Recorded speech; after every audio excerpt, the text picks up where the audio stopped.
मानो तलवार की धार पर चलना है ब्रह्मचर्य पालन करना, और कठिन कार्य को करने की सामान्य व्यक्ति तो सोचते भी नहीं। फिर भी आप कोई सामान्य नहीं हो।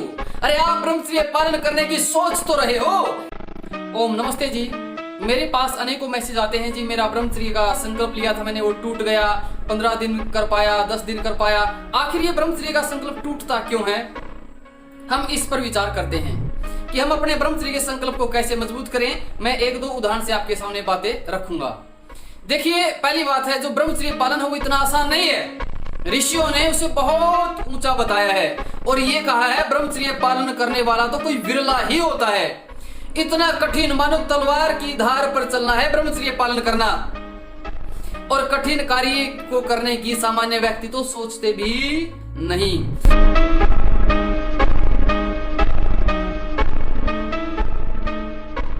तो इसलिए यदि आपका ब्रह्मचर्य संकल्प टूट रहा है, फिर भी आप कोई सामान्य नहीं हो। अरे आप ब्रह्मचर्य पालन करने की सोच तो रहे हो, नहीं कर पा रहे एक अलग बात है, लेकिन ब्रह्मचर्य पालन करने की सोचना भी एक बहुत ऊंची और बहुत बड़ी बात है। लेकिन इसके साथ यदि संकल्प टूटता है तो हिम्मत नहीं हारनी है। कहते ना कि घायल तो यहां हर एक परिंदा है, घायल तो यहां हर एक परिंदा है, मगर जो फिर से उड़ सका वही तो जिंदा है।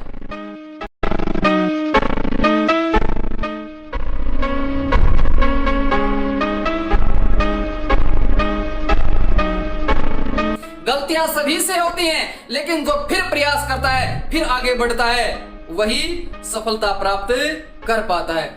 ये साधक जो अपनी दिनचर्या ठीक नहीं रखते, ये उनके जीवन के लिए बहुत हानिकारक विषय है। हमारे लिए जितना नाम जप आवश्यक है, उतना ही प्राणायाम आवश्यक है, उतना ही व्यायाम आवश्यक है।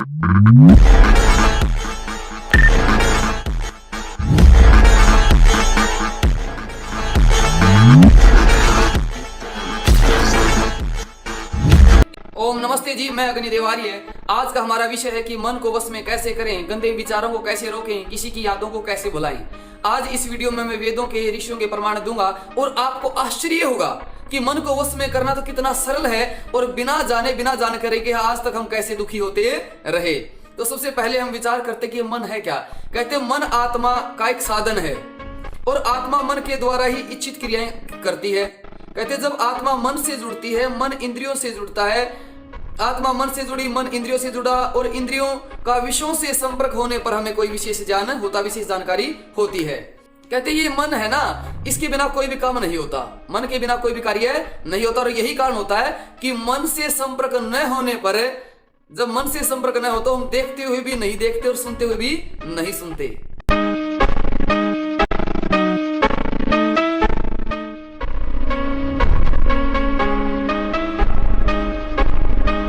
लेकिन आज बात एक आती कि मन में ये विचार क्यों आते रहते हैं, कुछ कुछ विचार कैसे चलते रहते हैं, इनको कैसे रोकें, ये विचार दोबारा आए ही ना, इसका क्या उपाय है। चलो इसको मैं एक छोटी सी उदाहरण से आपको बताता हूँ। एक छोटी सी उदाहरण से समझिए।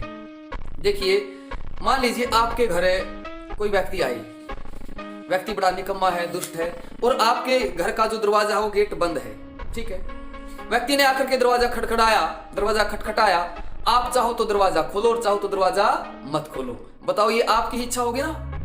आपकी इच्छा होगी, चाहोगे तो दरवाजा खोलो और चाहो तो दरवाजा मत खोलो। यदि दरवाजा खोलोगे तो व्यक्ति अंदर आएगा, दरवाजा नहीं खोला तो व्यक्ति अंदर नहीं आ सकता। तो इसलिए सबसे पहली बात यह है, इस बात को ध्यान से सुन लेना। ये बात जिस जिसकी समझ में आ जाएगी वो मन के ऊपर 80% काबू पा लेगा। 80% आचरण हो